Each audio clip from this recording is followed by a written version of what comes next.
Assalamualaikum warahmatullahi wabarakatuh. Salam sejahtera buat sobat-sobat dimanapun berada. Semoga kita semua dalam keadaan sehat jasmani dan rohani, tidak kekurangan satu apapun. Amin ya robbal alamin. Bab 56-60. Xiao Pojun dan Paman San berdiri terpisah lebih dari 10 meter. Keduanya dikejutkan oleh kekuatan satu sama lain. Namun mereka juga bisa melihat semangat juang lawan. Tidak mudah untuk menemukan lawan yang seimbang, dan mereka semua menyerang tanpa bertahan. Paman San dibesarkan di kuil Shaolin, mempelajari kisah nyata Shaolin, dan kemudian bergabung dengan tentara. Namun, karena kepribadiannya yang pendiam, dia menyinggung perasaan besar, dan akhirnya diselamatkan oleh lelaki tua dari keluarga Qin dan bergabung dengan keluarga Qin. Sekarang dikirim untuk melindungi putra tertua keluarga Qin secara alami mengakui kekuatan Paman San. Dan Xiao Pojun telah mengembara di ambang hidup dan mati sepanjang tahun. Mampu bertahan hidup di negara asing di bawah pemboman besar-besaran selama bertahun-tahun dan kembali hidup bukan hanya masalah keberuntungan. Keduanya dikenal dengan gaya bertarungnya yang sengit, pukulannya keras sampai ke daging dan tidak bisa mengelak sama sekali. Akibatnya, kedua belah pihak mengalami beberapa luka ringan, namun bagi mereka itu bukan apa-apa. Kini keduanya sedang menyesuaikan keadaannya dan bersiap menggunakan triknya masing-masing. Adegan di kamar pribadi terdiam beberapa saat. Lin Dong awalnya ingin mengambil tindakan, tapi melihat sorot mata Xiao Pojun, dia menahan ide ini. Dengan akal sehatnya, dia bisa merasakan Xiao Pojun sedang bersemangat dan darahnya mendidih. Dia sangat bersemangat untuk pertempuran ini, dan bahkan lebih bersemangat untuk menerobos dirinya sendiri. Paman Liu dan Paman Li, dewa keluarga Lu, juga memperhatikan dengan cermat pertempuran antara dua master daftar harimau. Ini adalah kesempatan sekali seumur hidup bagi mereka. Keduanya adalah ahli terkemuka, hanya selangkah lagi untuk masuk daftar harimau. Tapi bahkan satu langkah lagi ini seperti jurang. Mungkin aku tidak akan pernah bisa mengambil langkah ini dalam hidup ini. Jika Anda bisa mendapatkan inspirasi dari menyaksikan pertarungan antara dua master daftar harimau, Anda mungkin memiliki kesempatan untuk melangkah lebih jauh. Lu Chen, Lu Xiao Xiao dan anggota SCC lainnya memandang Xiao Pojun yang berdiri diam karena terkejut. Mereka tidak menyangka Xiao Pojun memiliki kekuatan seperti itu. Dari sudut pandang ini, latar belakang Lin Dong agak menakutkan, dan bahkan sorot mata Lin Dong sedikit berubah. Tiba-tiba, dua orang yang berdiri diam itu bergerak pada saat bersamaan. Saya melihat dua bayangan bergegas menuju satu sama lain dengan kecepatan yang sangat cepat, dan mereka bergabung dalam sekejap. Saat keduanya bertemu, Paman San sangat marah hingga dantiannya dipenuhi amarah. Dia mendorong telapak tangannya bersamaan dengan momentum seluruh tubuhnya, dan dia berteriak keras di dalam hatinya, telapak tangan Vajra yang kuat. Xiao Pojun mengepalkan tangan kanannya dan menyembunyikannya di depan dadanya. Pada saat terjadi kontak, dia mengumpulkan seluruh kekuatannya dan meninju, dalam hati melafalkan tinju meriam harimau. Bang! Tinju dan telapak tangan bertemu, dan suara besar itu seperti guntur di telinga semua orang, membuat semua orang pusing. Tidak hanya ada suara keras, tetapi pertukaran pukulan kedua orang dengan seluruh kekuatan mereka juga menghasilkan gelombang udara yang besar. Bahkan meja dan kursi tempat Qin Zheng dan Zhou Huaili duduk berseberangan pun terbalik, membuat semua orang merasa seperti badai yang dahsyat. Lalu terdengar dua suara teredam. Xiao Pojun dan Paman San diusir oleh kekuatan serangan balik dari kedua sisi pada saat yang bersamaan. Lin Dong dengan cepat melangkah maju dan meletakkan tangannya di punggung Xiao Pojun untuk melindunginya dari kekuatan guncangan. Dan di sana, Qin Zheng juga menangkap tubuh terbang Paman San. Setelah Paman San dan Xiao Pojun menstabilkan tubuh mereka, mereka mengeluarkan seteguk besar darah pada saat yang bersamaan. Kali ini, keduanya bertarung dengan sekuat tenaga dan menimbulkan kerusakan besar satu sama lain, diperkirakan akan sulit untuk pulih dalam 1 atau 2 bulan. Pojun, bagaimana perasaanmu? Lindong bertanya sambil mendukung Xiao Pojun. Aku baik-baik saja, Tuan, tapi aku tidak akan bisa melindungimu untuk sementara waktu. Tidak apa-apa, ayo pulihkan cederanya dulu, kata Lindong. Di depan, Tuan, Paman San ingin berbicara, tetapi Qin Zheng menghentikannya dan berkata, Paman San, istirahatlah dulu dan serahkan sisanya padaku. Qin Zheng menyerahkan Paman San kepada Zhou Huaili untuk meminta dukungan dan berjalan ke tengah kamar pribadi. Lu Chen, apakah kamu pikir kamu dapat melarikan diri hari ini jika seseorang membantumu? Begitu Qin Zheng selesai berbicara, aura di tubuhnya langsung terpancar, dan kemudian dia mengeluarkan pedang lembut dari pinggangnya, dan cahaya dingin tiba-tiba muncul. Sebelum Lu Chen bisa menjawab, Qin Zheng menghilang. Tuan, hati-hati, Tuan, hati-hati. Paman Liu dan Paman Li berteriak pada saat yang bersamaan. Keduanya berdiri di depan Lu Chen dan Lu Xiao. Saat ini serangan Qin Zheng juga tiba. Awalnya, Qin Zheng hanya berada di level teratas. Namun, Paman Liu dan Paman Li baru saja terluka parah, dan kekuatan mereka sangat berkurang. Begitu mereka bertemu, mereka dihempaskan oleh 2 pedang Qin Zheng, dan 2 bunga berdarah muncul di tubuh mereka. Setelah menantang mereka berdua, Qin Zheng tidak berhenti. Dia bergegas ke depan Lu Chen dan Lu Xiao dan menikam Lu Chen dengan pedangnya. Melihat pedang di tangan Qin Zheng hendak menusuk Lu Chen. Lu Chen juga menutup matanya dan melepaskan perlawanan, tetapi Lu Xiao yang berada di sampingnya, mendorongnya menjauh dan mengirim dirinya ke pedang Qin Zheng. Tidak, Lu Chen berteriak dengan mata terbuka lebar. Xiao benar-benar mendorongnya menjauh dan mengirim dirinya ke pedang Qin Zheng. Ini berarti mati untuknya. Bagaimana dia bisa menerima hal ini? Ujung pedangnya berhenti 1 cm dari Lu Xiao. Ini bukan karena hati nurani Qin Zheng mengetahuinya dan dia siap melepaskan saudara-saudarinya. Sebaliknya, 2 jari muncul di ujung pedang. Kedua jari ini secara alami adalah milik Lindong.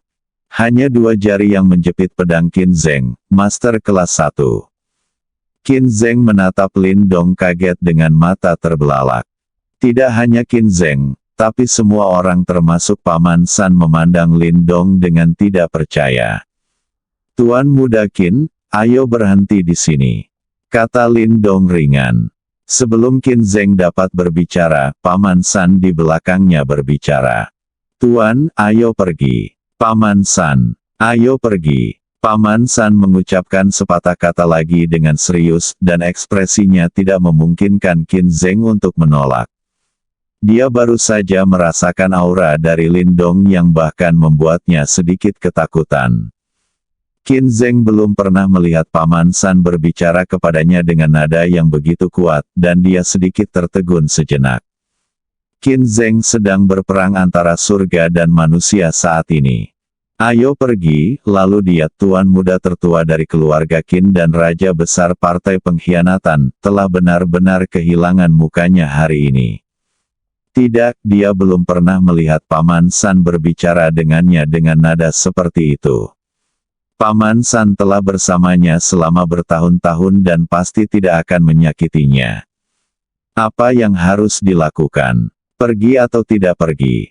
Qin Zheng melirik orang-orang di kamar pribadi.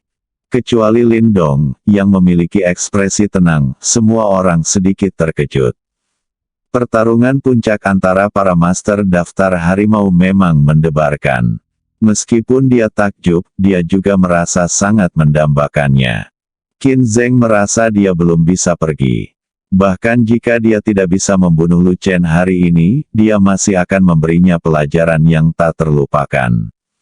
Jika dia mundur hari ini, itu tidak hanya akan menyelamatkan mukanya, tetapi juga mempengaruhi keadaan pikirannya. Dia sudah berada di puncak master kelas 1. Jika dia ingin masuk ke jajaran master teratas, dia harus melakukannya tekad untuk maju.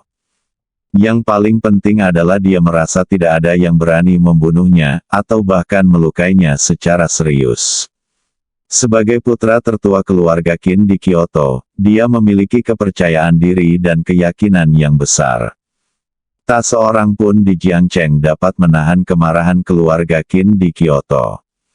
Keluarga Lu tidak bisa melakukannya, dan keluarga lain juga tidak bisa melakukannya. Tidakkah kamu melihat bahwa ketika Lu Chen menggunakan senjatanya, dia hanya berani mengarahkannya ke Paman San, bukan dia. Inilah keuntungan dari latar belakang yang kuat. Dia bisa membunuh orang lain, tapi orang lain tidak berani membunuhnya. Setelah memikirkan poin kuncinya, Qin Zheng mendorong pedangnya ke depan dengan tangan kanannya, mencoba menembus tubuh Lu Xiaoxiao. Namun, meski dia berusaha sekuat tenaga, pedang di tangannya tetap tidak bergerak sama sekali. Ini, bagaimana bisa? Meskipun dia sudah berusaha sekuat tenaga, dia tidak bisa menahan kekuatan jepitan dua jari dari lawannya. Paman San juga melihat bahwa Qin Zheng tidak berniat pergi. Qin Zheng tidak ingin pergi, dan dia tidak punya pilihan. Dia di sini hanya untuk melindungi Qin Zheng. Sekarang dia hanya berharap reputasi keluarga Qin dapat bertindak sebagai pencegah dan pihak lain tidak akan kejam. Tuan muda, mohon belas kasihan. Saya, keluarga Qin, akan sangat berterima kasih.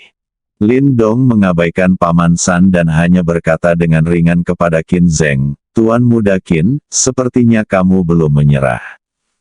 Kemudian kedua jari yang memegang ujung pedang dengan cepat dilepaskan, dan dengan kecepatan kilat, kedua jari itu tumpang tindih dan menjentikkan ringan ujung pedangnya. Ding! Sebuah suara tajam bergema di seluruh ruangan pribadi. Ini adalah suara yang dihasilkan oleh getaran yang sangat cepat, cerah dan tajam, yang mencapai telinga semua orang seolah-olah ditusuk oleh jarum yang tak terhitung jumlahnya. Tangan kanan Qin Zheng juga terguncang oleh getaran cepat yang datang dari ujung pedang, membuat seluruh lengannya mati rasa, seolah itu bukan miliknya. Dia segera melepaskan gagang pedangnya. Saat dia melepaskan gagang pedangnya, tubuh pedang itu tidak dapat menahan getaran yang begitu cepat dan hancur menjadi potongan-potongan yang tak terhitung jumlahnya tersebar di tanah. Semua orang melihat pemandangan ini dengan kaget, termasuk dua master daftar harimau. Lin Dong berdiri dengan tenang di samping Lu Xiaoxiao, matanya terpejam dan wajah kecilnya kusut. Qin Zheng berdiri 2 meter jauhnya dengan tangan kiri memegang tangan kanannya, wajahnya penuh kesakitan, dan ada pecahannya pedang lembut di tanah. Qin Zheng melihat pecahan di tanah di depannya, dan hatinya sangat terkejut. Ini adalah senjata paduan super yang dibuat dengan teknologi tercanggih, tapi sekarang digunakan dengan jari. Kekuatan orang ini tidak terbayangkan, dia benar-benar ketakutan sekarang. Orang ini memiliki kekuatan seperti itu di usia muda. Paman San dengan cepat mengabaikan tubuhnya yang terluka parah, melepaskan diri dari dukungan Zhou Huaili, dan dengan cepat melangkah maju untuk memblokir Qin Zheng. Zhou Huaili berdiri di sana dan memandang Lin Dong agak terganggu. Ketika dia pertama kali melihat Lin Dong, dia merasa orang ini tampak familiar, tapi dia tidak ingat di mana dia pernah melihatnya sebelumnya. Baru setelah pihak lain memperkenalkan dirinya sebagai Lin Dong, Zhou Huaili teringat bahwa bukankah ini Lin Dong yang sama yang dirumorkan di sekolah akan ditinggalkan oleh pacarnya beberapa hari yang lalu dan muntah darah serta pingsan di dalam hutan di samping taman bermain Jiangda. Dia masih dapat menemukan beberapa foto dan perbuatan Lin Dong di ponselnya.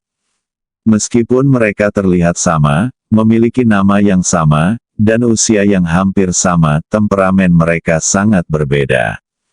Dia curiga ada 2 orang, tapi tidak ada kebetulan seperti itu. Mereka memiliki usia, penampilan, dan nama yang sama. Maka orang tersebut adalah teman sekolahnya Lindong. Lindong ditinggalkan oleh pacarnya dan sangat marah hingga dia muntah darah. Tapi sekarang dia berdiri di sini, dengan temperamen acuh tak acuh yang bahkan Tuan Qin tidak perhatikan. Dia merasa agak sulit dipercaya. Tuan Muda Qin, apakah Anda ingin melanjutkan? Tanya Lindong. Dia tidak melanjutkan. Tujuannya hanya untuk menyelamatkan Lu Chen. Bagaimanapun, Lu Chen telah membantunya, dan mereka berdua berada di organisasi yang sama. Dia tidak ingin menyinggung Qin Zheng sampai mati.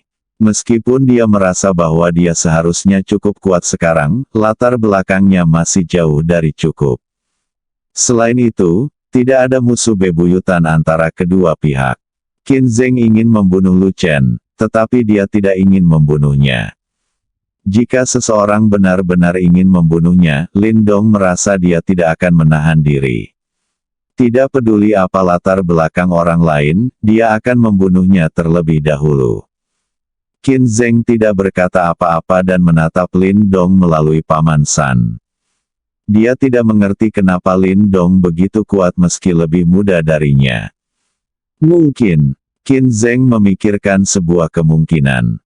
Hanya dengan cara inilah semua ini dapat dijelaskan. Memikirkan hal ini, Qin Zheng merasa lega. Hanya mereka yang bisa mengembangkan bakat seperti itu. Namun, masalah ini harus dilaporkan kembali ke Makar secepatnya. Orang-orang itu sudah mulai bermunculan, dan beberapa orang sudah bergabung dengan kubu secece.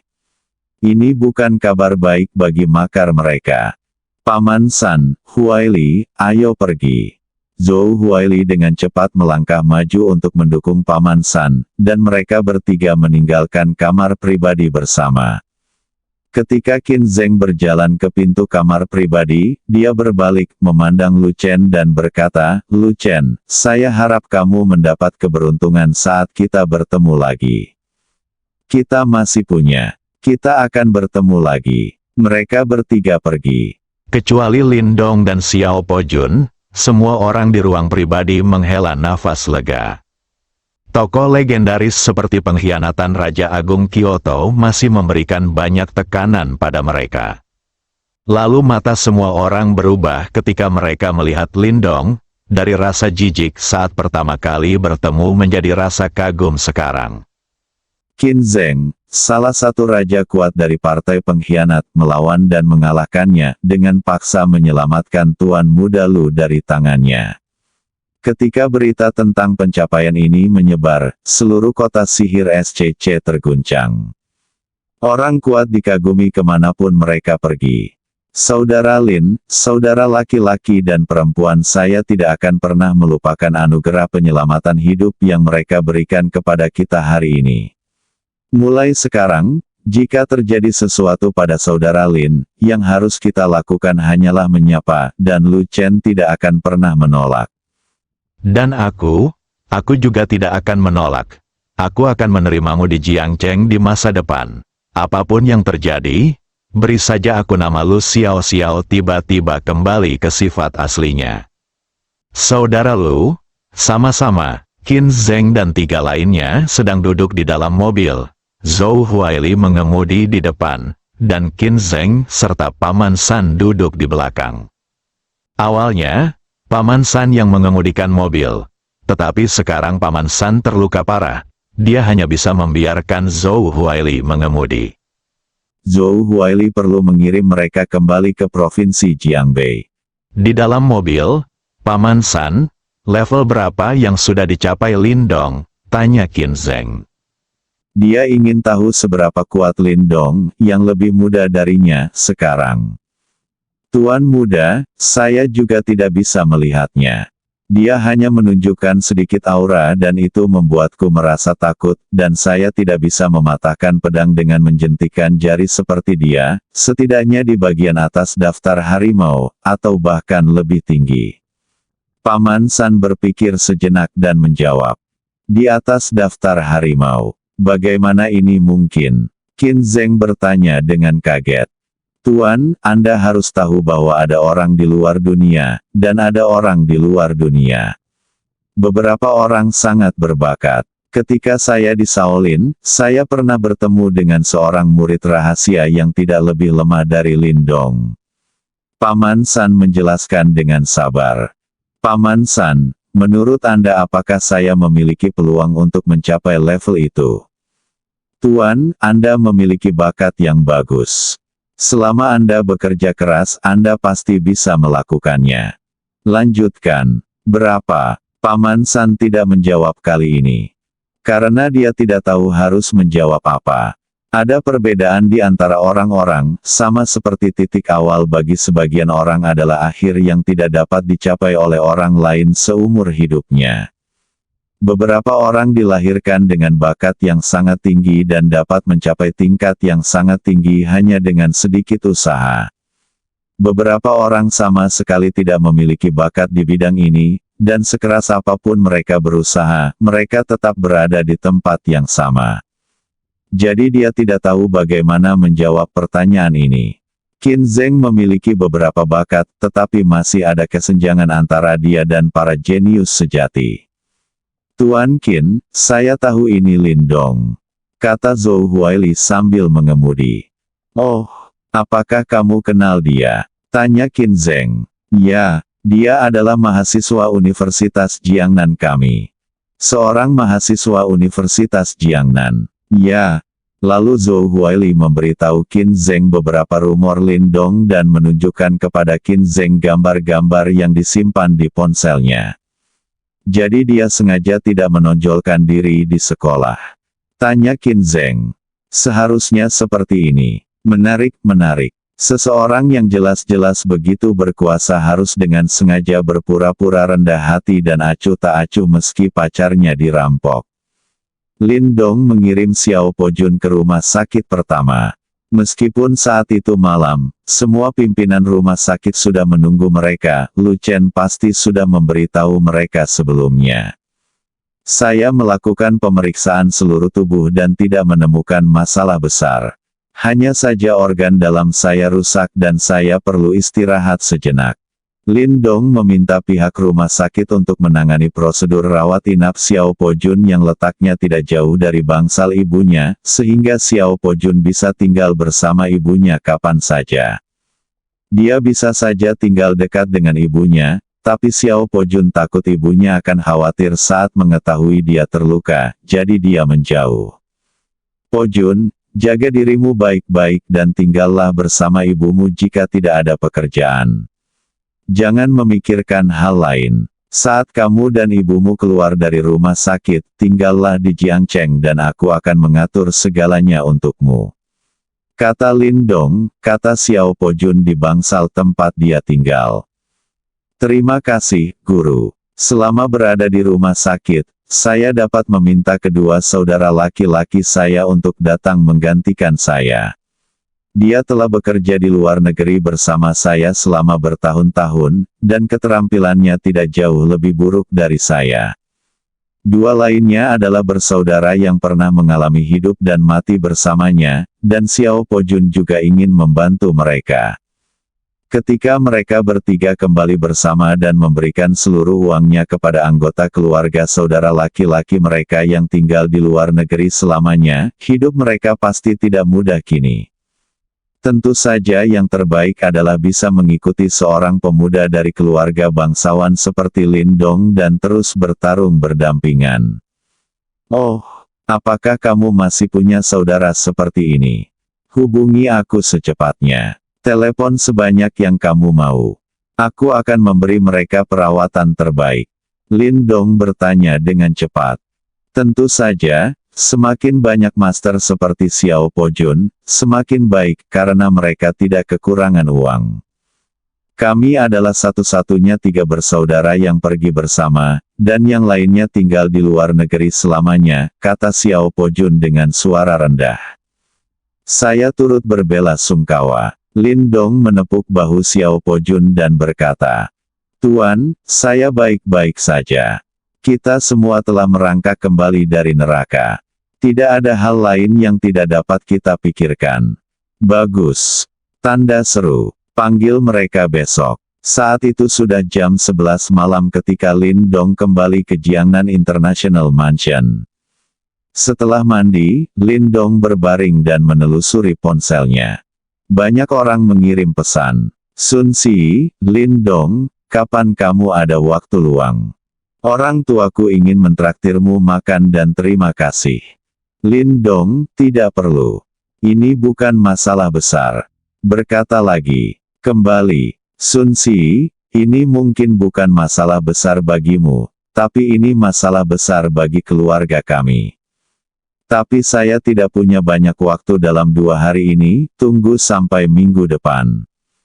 Sun Si, oke. Kalau begitu saya akan menunggu telepon Anda. Lin Dong mengklik pesan Liu Peng setelah mengobrol dengan Sun Si. Liu Peng, Dongzi, kamu baik-baik saja. Terima kasih atas kejadian hari ini. Jika kamu tidak muncul, Min Min dan aku tidak tahu apa yang akan terjadi. Ngomong-ngomong, bagaimana kamu tahu kalau aku ada di kamar pribadi No? 47 dari Fully Sense. Lin Dong, saya baik-baik saja. Saya kembali sekarang dan siap untuk beristirahat. Bukankah Anda mengirimi saya pesan yang mengatakan bahwa Anda dalam bahaya di kamar 47 Fully Sense? Liu Peng, aku tidak mengirimkannya kepadamu. Lagi pula, aku tidak tahu kamu menyembunyikannya. Begitu dalam. Dengan kelakuanmu sebelumnya, tidakkah kamu rela mati bersama kami? Katakan padaku. Lin Dong adalah tertegun. Liu Peng tidak mengiriminya pesan untuk meminta bantuan. Apa-apaan ini? Siapa yang mengirimnya ke dirinya sendiri menggunakan ponsel Liu Peng? Kalau begitu lihat apa yang terjadi di sini. Lin Dong mengambil tangkapan layar dari pesan yang dikirim Liu Peng di ponselnya dan memberikannya kepadanya. Liu Peng melihat waktu dan berkata, saat ini, seharusnya itu dikirim oleh teman sekelas Min Min. Saat itu, saya ditendang dan ponsel saya ditendang. Jadi saya harus berterima kasih padanya, jika tidak maka akan ada menjadi konsekuensi ini benar-benar tidak terbayangkan. Petik 2. Lin Dong, Dapeng, sebaiknya kamu menghibur Zhang Min. Dia mungkin takut hari ini. Aku akan berbicara denganmu nanti ketika kita punya waktu. Petik 2. Baru saja tidur. Lin Dong, dasar bodoh. Dapeng, saudaraku, kamu bisa melepaskan Han Xiun. Oke, jangan bicara lagi. Min Min kembali setelah mandi. Aku akan mencetak gol 2 kali. Aku akan berterima kasih lain kali. Lin Dong melemparkan teleponnya ke tempat tidur dan tidak repot-repot membalas yang lain. Hari ini aku kelelahan. Mari kita pelan-pelan besok. Hari sudah siang ketika Lin Dong bangun keesokan harinya. Setelah bangun dan mandi, saya pergi ke Hotel Daun Emas untuk makan. Saya mengemas beberapa makanan bergizi tinggi untuk Xiao Pojun dan ibunya, lalu menuju ke rumah sakit pertama. Ketika Lin Dong bergegas ke rumah sakit, 2 pria berusia 30-an datang ke bangsal Xiao Pojun dan mengobrol dengannya. Bos, ada apa denganmu? Siapa yang bisa menyakitimu seperti ini? Benar. Kamu belum pernah terluka begitu parah dalam hujan peluru. Dengan kekuatan fisikmu, setidaknya kamu harus pulih sebulan. Apa? Kamu ingin membalaskan dendamku? Xiao Pojun bertanya. Tidak. Kamu tidak bisa mengalahkanku. Kami di sini hanya untuk mengantarkan makanan. Siapa bilang aku tidak bisa mengalahkanmu? Kita berdua kalah. Mengerti? Dia tidak jauh lebih baik. Dia mungkin terbaring di tempat tidur seperti aku sekarang. Terluka parah? Di mana dia? Keluar. Bagaimana kabarmu? Berhenti bicara. Aku tidak punya banyak bakat, aku hanya punya banyak kekuatan. Tidak ada gunanya di sini. Aku hanya bisa memindahkan batu bata di lokasi konstruksi untuk memenuhi kebutuhan, tapi ini lebih praktis daripada di luar negeri. Setidaknya aku bisa tidur dengan tenang. Aku juga sama saja. Jawab yang lain. Jika kita tidak membuat pesanan terakhir, kita berdua akan baik-baik saja sekarang. Xiao Pojun berbicara dengan suara rendah. Bos, ini keputusan kita semua. Kita semua ingin pulang dan bisa membeli mobil, rumah, dan istri. Itu hanya karena Tuhan tidak adil kepada kita, saudara-saudara. Jika menyangkut hal ini, mereka bertiga orang-orang sedikit diam, yang menjadi masalah bagi mereka. Menjelang kepulangannya ke Tiongkok, 9 dari 12 bersaudara tiba-tiba menghilang. Hanya mereka bertiga yang kembali hidup-hidup, jadi setelah mereka kembali, mereka membagikan semua uang yang mereka peroleh selama bertahun-tahun kepada anggota keluarga. Setelah beberapa saat, Xiao Pojun berkata, "Jangan kembali ketika kamu di sini, keterampilanmu akan hancur." Lalu apa yang bisa kita lakukan? China tidak sebaik di luar negeri. Inspeksi di semua aspek sangat ketat, dan kamu bisa masuk tanpa memperhatikan. Salah satu dari mereka bertanya. Saya mengikuti Tuan Lin sekarang. Dia kuliah di Jiangcheng. Saya terutama melindungi keselamatannya secara diam-diam. Anda dapat menggantikan saya sementara saya pulih dari luka-luka saya. Tuan Lin juga mengatakan bahwa jika Anda datang, dia akan memberi Anda perlakuan tertinggi. Benarkah? Melindungi keselamatan majikan kami adalah spesialisasi kami, dan situasi di dalam negeri jauh lebih aman daripada di luar negeri. Pasti lebih mudah. Berapa yang bisa Tuan Lin bayarkan kepada kami selama sebulan untuk memindahkan batu bata di lokasi konstruksi? Menurut Anda, melakukan hal ini di luar negeri terlalu berlebihan. Pasti lebih sedikit. Sela orang lain. Setidaknya 5.000. Kalian berdua sangat pandai dalam hal ini. Biar ku beritahu, mobil yang Tuan Lin berikan padaku bernilai beberapa juta. Apakah kamu masih peduli dengan gajimu? Setidaknya 10.000 bersama-sama. Benarkah? Kalau begitu saya tidak akan kembali. Kapan Anda akan memperkenalkan Tuan Lin kepada kami? Petik 2.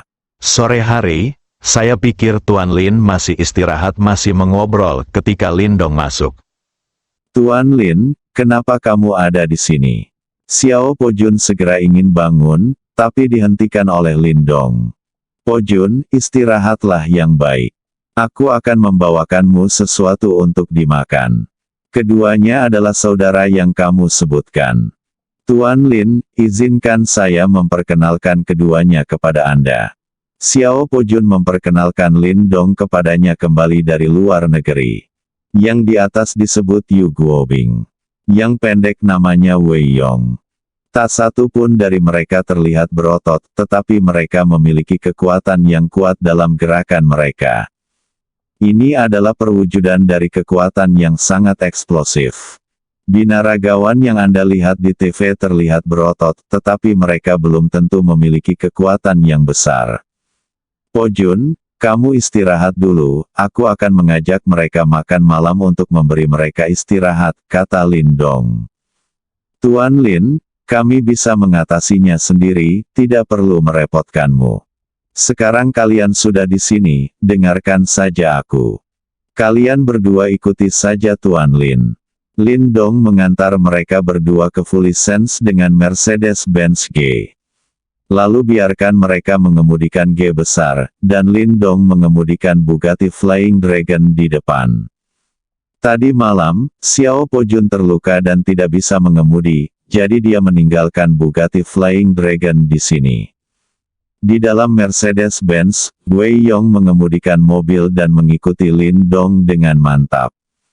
Bagi para tentara bayaran yang sudah bertahun-tahun bekerja di luar negeri, mengemudi adalah hal yang paling mendasar. Guobing, sepertinya pemimpin kali ini bersama orang yang tepat. Tuan Lin pasti orang kaya.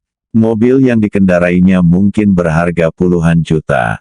Dia juga baik kepada orang lain dan bahkan secara pribadi mengantarkan makanan kepada pemimpinnya. Ya, kata Wei Yong, yang sedang mengemudi. Baiklah, kita juga harus berperilaku baik dan tidak mempermalukan pemimpinnya. Tentu saja, Lindong memimpin mereka berdua ke Hotel Daun Emas. Yu Guobing dan Wei Yong sedikit terkejut saat melihat hotel yang didekorasi dengan mewah. Meskipun keduanya telah berada di luar negeri selama bertahun-tahun, mereka berdua berada di negara yang dilanda perang, dan tidak mungkin mereka bisa menemukan tempat sebaik itu. Baiklah, tanda seru. Tuan Lin, kita tinggal mencari tempat makan. Kita tidak perlu mencari tempat yang bagus. Makan 3 kali sehari dan tinggal di sini. Saya akan menyediakan makanan dan akomodasi di sini. Lin Sao membukanya. Apakah Anda akan makan dan tinggal di sini di masa depan? Keduanya memandang hotel berbintang di depan mereka dengan bingung. Setelah selesai makan, keduanya masih sedikit kurang puas. Selama bertahun-tahun hidup saya belum pernah makan sesuatu yang begitu enak. Paruh pertama hidupku sungguh menyedihkan. Pada malam hari, Lu Chen menelepon Lin Dong dan memintanya pergi ke Fully Sense. Saat Lin Dong tiba, dia melihat Happy dan Chen Zi berlutut di kamar pribadi. Setelah melihat Lin Dong datang, dia terus bersujud pada Lin Dong. Tuan Lin, saya salah. Mohon maafkan saya kali ini, saya tidak akan pernah berani lagi. Dong dong dong. Saudara Lin, aku akan menyerahkannya padamu.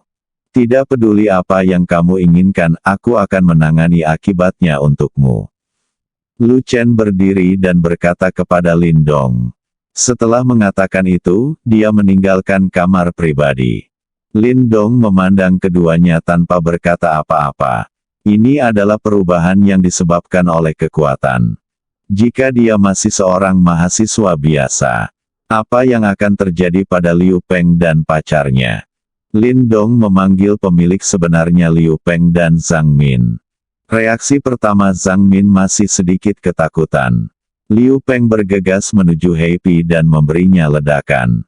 Seluruh ruangan pribadi dipenuhi teriakan Happy. Dia benar-benar panik, melihat pacarnya diintimidasi oleh orang lain. Jika Lin Dong tidak datang, dia akan meninggalkan bayangan selama sisa hidupnya. Pada akhirnya, Happy dipukuli oleh Liu Peng dan mengalami banyak patah tulang di sekujur tubuhnya sebelum dikirim ke rumah sakit. Tidak ada yang melontarkan tuduhan apapun. Meski berada di belakang panggung Happy, dia tidak ada hubungannya langsung dengan masalah ini. Ketika dia tiba, dia dirawat oleh Xiao Pojun. Demikianlah liburan May Day berakhir. Hari pertama sekolah. Lin Dong berjalan di kampus Jiangda. Wow, bukankah itu pangeran piano Lin Dong? Jika dia menyanyikan, "Boy untukku sendirian, aku akan menjadi pacarnya." Tarik dia ke bawah. Aneh kalau dewa laki-laki Lin Dong menyukaimu seperti ini. Bagaimana jika dia menyukaiku seperti ini? Dia pasti menyukaiku seperti ini. Lin Dong melirik kedua orang yang baru saja berbicara dan bergidik. Satu beratnya 100, wajah penuh jerawat. Lin Dong buru-buru berjalan ke kelas. Ada banyak orang yang membicarakannya sepanjang jalan, tapi kebanyakan dari mereka memiliki level yang sama seperti sebelumnya. Gadis-gadis di sekolah ini memang tidak ada bandingannya dengan gadis-gadis di Universitas Komunikasi. Kembali ke kelas, sebagian besar siswa sudah duduk di dalam kelas. Para siswa memandang Lin Dong dengan mata aneh. Itu benar-benar pesta May Day, dan penampilan Lin Dong sangat menakjubkan. Dia tidak hanya menulis lirik dan musik, tetapi juga bermain dan bernyanyi. Lagu kuncinya masih sangat bagus.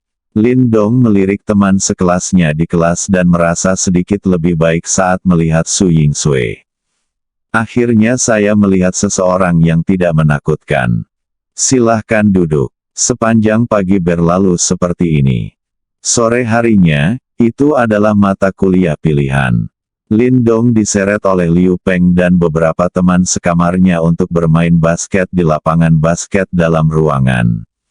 Lin Dong sering diseret ke sana di masa lalu. Dia juga suka bermain basket dan mendengarkan sorak-sorai teman-teman sekelasnya di lapangan.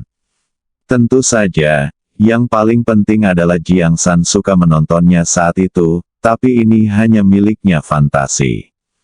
Dengan keahliannya, selain bermain permainan lapangan dengan Liu Peng dan lainnya, ia bahkan tidak bisa mengikuti kompetisi berbasis kelas karena ia benar-benar lemah. Meskipun tingginya hampir 1 meter, tubuhnya terlalu kurus dan dia tidak memiliki kekuatan sama sekali. Dia harus mundur beberapa langkah jika seseorang mendorongnya dengan santai, dan dia tidak punya waktu untuk melatih keterampilannya. Tapi itu dulu. Sekarang fisik Lin Dong telah mencapai batasnya, dan tidak ada yang bisa berdiri di sana. 4 orang mulai membentuk kelompok di lapangan. 2 lawan 2. Liu Peng dan Lin Dong berada dalam satu kelompok. Zhou Hua dan Fan Biao berada dalam satu kelompok. Liu Peng ada di tim bola basket sekolah. Meskipun dia hanya pemain pengganti ke-9, dia tidak sebanding dengan orang biasa. Jadi dia hanya bisa membawa Lin Dong, seorang pemula, untuk bertarung dengan kedua belah pihak. Lin Dong pada dasarnya bertanggung jawab untuk melayani. Setelah bertarung beberapa saat, pada dasarnya Liu Peng versus 2. Saat mereka berempat bertarung sengit, Huang Junlang membawa beberapa orang ke sini. Karena jumlah lapangan basket dalam ruangan terbatas, semua orang berlomba-lomba menempati ruangan tersebut. Terdapat cukup banyak lapangan basket outdoor, namun saat ini sudah sore dan matahari bersinar terang, jadi tidak ada yang akan memanfaatkannya. Secara umum, selama orang lain menempati tempat tersebut, tidak ada yang akan merebutnya.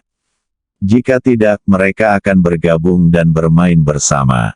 Tentu saja, ini hanya keadaan umum. Banyak sekali siswa tua dan muda di sekolah tersebut. Misalnya, Ketua Serikat Mahasiswa, Tuan Zhou Huaili, mahasiswa pria paling populer di Universitas Zhejiang, tidak ada yang berani melepaskannya selama dia datang. Huang Junlang belum mencapai level itu. Lin Dong telah berdiri di luar garis 3 angka dan melakukan servis. Ketika Huang Junlang memimpin beberapa orang berjalan tidak jauh darinya, salah satu dari mereka bertanya dengan lantang, "Tuan Huang, saya dengar Anda membuat Jiang Sang hamil. Benarkah? Kalau begitu, itu salah." "Siapa itu? Dia hamil hanya setelah beberapa kali, sungguh." Huang Junlang menghela nafas. "Lalu apa yang akan Anda lakukan, Tuan Huang? Anda tidak akan menikahinya." "Saya akan menikah. Apa yang harus saya lakukan?" "Saya akan memberinya $1 juta untuk memukuli anak itu. Apalagi yang bisa saya lakukan? Tuan Muda Huang masih luar biasa." Lin Dong dan Jiang San tidak hamil setelah sekian lama bersama, tapi dia hamil setelah beberapa hari bersamamu. Sebenarnya, Jiang San masih bayi ketika kami bersama. Aku tidak suka mengambil sepatu rusak orang lain. Hahaha. Petik 2. Apa, bukankah itu Lin Dong bagus? Percakapan keras Huang Junlang dan lainnya juga menggugah diskusi di antara beberapa orang di sekitarnya, dan juga membawa kembali adegan Lin Dong muntah darah dan koma belum lama ini. Jiang San dan Zhu Yan sedang berjalan tidak jauh. Ketika dia mendengar percakapan mereka, Jiang San menjadi pucat dan meneteskan air mata. Lin Dong menoleh dan menatap Huang Junlang dan yang lainnya. Huang Junlang tentu saja menatap Lin Dong agar tidak mau kalah. Liu Peng dan yang lainnya juga datang. "Huang Junlang, saya tidak peduli apa yang Anda katakan, tetapi jika Anda menyebut nama Lin Dong saya lagi hari ini, saya akan meminta Anda untuk berlutut dan keluar." Percaya atau tidak, Lin Dong memandang Huang Junlang dan berkata dengan ringan. Dia benar-benar sedikit marah. Huang Junlang berkata bahwa dia tidak bisa mengendalikan apa yang terjadi pada Jiang San. Tapi bajingan ini sebenarnya mengatakan dia tidak bisa melakukannya di depan banyak orang. Hanya saja pamanku mampu menanggungnya, tapi bibiku tidak. Saya menyebutnya menghormati orang lain, mengapa saya tidak bisa melakukan itu? Huang Junlang hendak berbicara ketika dia melihat wajah Jiang San memucat dan matanya merah saat dia menatapnya. Huang Junlang, apakah kamu masih manusia? Berapa banyak penderitaan Sanshan untukmu? Kamu masih membicarakan dia seperti ini di depan orang luar, kata Zuyan dengan amarah di wajahnya. Huang Junlang juga sedikit malu saat ini. Terakhir kali dia membuat Lindong muntah darah dan pingsan di hutan. Jadi saya baru saja melihat Lindong di sini dan ingin menstimulasi dia lagi untuk melihat apakah saya bisa membuatnya terlihat malu seperti terakhir kali. Lindong berani pergi bersama Han Xiun, jadi dia bersiap untuk membalas dendam, tapi dia tidak menyangka Jiang San ada di belakangnya. Huang Junlang, katakan padaku, kenapa kamu melakukan ini padaku? Apa yang kamu katakan saat kita bersama? Bagaimana dengan selamanya? Bagaimana dengan menikah setelah lulus, hanya dalam beberapa hari? Huang Junlang kini berada dalam dilema, namun sangat mustahil baginya untuk mengakui kesalahannya kepada Jiang San di depan banyak orang. Lalu bagaimana dia, Tuan Huang, bisa bergaul di Universitas Jiang di masa depan? Jadi dia menahan diri. Dan berkata, Jiang San, aku lelah bermain-main denganmu. Bukankah kamu hanya ingin lebih banyak uang? Katakan padaku, berapa banyak yang kamu inginkan? Aku akan memberikannya padamu. Dari begitu banyak orang, Anda tidak dapat menyelamatkan mukanya. Kehilangan itu, paling buruk, menghabiskan lebih banyak uang untuk membelikan Jiang San beberapa pakaian, tas, untuk membujuknya. Kamu, Jiang San tidak menyangka Huang Junlang akan mengatakan ini di depan begitu banyak orang. Dia tidak tahu bagaimana menjawabnya untuk beberapa saat, jadi dia berbalik dan lari sambil menangis. Huang Junlang, kamu hanyalah seekor binatang buas. Setelah Zuyan mengatakan ini, dia segera berlari mengejar Jiang San. Bersambung.